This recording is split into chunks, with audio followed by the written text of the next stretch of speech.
একের পর এক চুরি ও ছিনতাইয়ের ঘটনা ঘটছে চট্টগ্রাম জেনারেল হাসপাতালে। কখনো চিকিৎসা নিতে আসা রোগীদের স্বর্ণালংকার ও ব্যাগ ছিনতাই, কখনো নার্সদের বাসায় চুরি, আবার কখনো উধাও হচ্ছে হাসপাতালের যন্ত্রাংশ।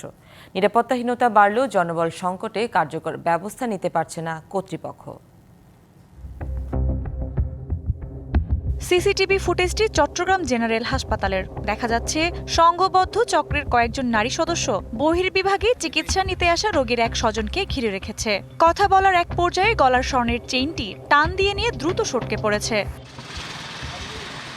এই ধরনের বেশ কয়েকটি ঘটনা ঘটেছে জেনারেল হাসপাতালে। এছাড়া চুরির ঘটনার পাশাপাশি রোগীর জিনিসপত্র হারানো থেকে শুরু করে নার্সদের বাসায় ঢুকে চুরি, এমনকি হাসপাতালের যন্ত্রপাতিও চুরি করেছে সংঘবদ্ধ চক্র।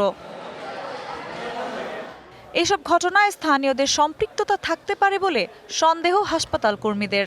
এখানে প্রায় সময় চুরি হয়, বিভিন্ন বাসায় চুরি হয়, নার্সদের বাসা এবং ওয়ার্ড বয়ের বাসা, এরকম সবার বাসা চুরি হয় মাঝে মাঝে।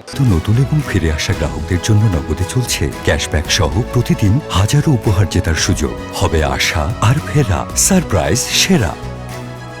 সিকিউরিটি গার্ড নাই, সেই জন্য অনেক সময় চেন নিয়ে যায়, ব্যাগ থেকে টাকা নিয়ে যায়, মোবাইল নিয়ে যায়। পরিস্থিতি এমন পর্যায়ে পৌঁছেছে, বহির্বিভাগে চিকিৎসা নিতে আসা রোগীদের মাইকিং করে সতর্ক করা হচ্ছে। ঠিক 9টার সময় স্টার্ট করার সময় আমরা বলে দেই, আপনাদের যাবতীয় মালামালগুলো হেফাজতে রাখবেন, মূল্যবান জিনিসগুলো হেফাজতে রাখবেন, ছোট বাচ্চাদের হাতে রাখবেন, এগুলো আমরা সবসময় বলে থাকি। দুর্বল নিরাপত্তা ব্যবস্থা ও জনবল সংকটের কারণে কার্যকর ব্যবস্থা নিতে না পারার কথা জানালেন হাসপাতালের তত্ত্বাবধায়ক। সিকিউরিটি সিস্টেমটা একটু দুর্বল হওয়াতে বা আমাদের জনবল সংকটের কারণে আমরা এখানে আসলে প্রায় বিভিন্ন ধরনের অপ্রীতিকর ঘটনার সম্মুখীন হচ্ছি। প্রায় এখানে ছোটোখাটো চুরি বা আউটডোরে লেগেই আছে। তো আমরা চেষ্টা করছি যে কিছু আনসার নিয়োগ দিয়ে আমরা এই ব্যাপারটা আমাদের মতো করে সমাধান করব। এসব ঘটনায় উদ্বিগ্ন রোগী ও স্বজনরা। দ্রুত নজরদারি বাড়ানো এবং নিরাপত্তা জোরদারের দাবি তাদের।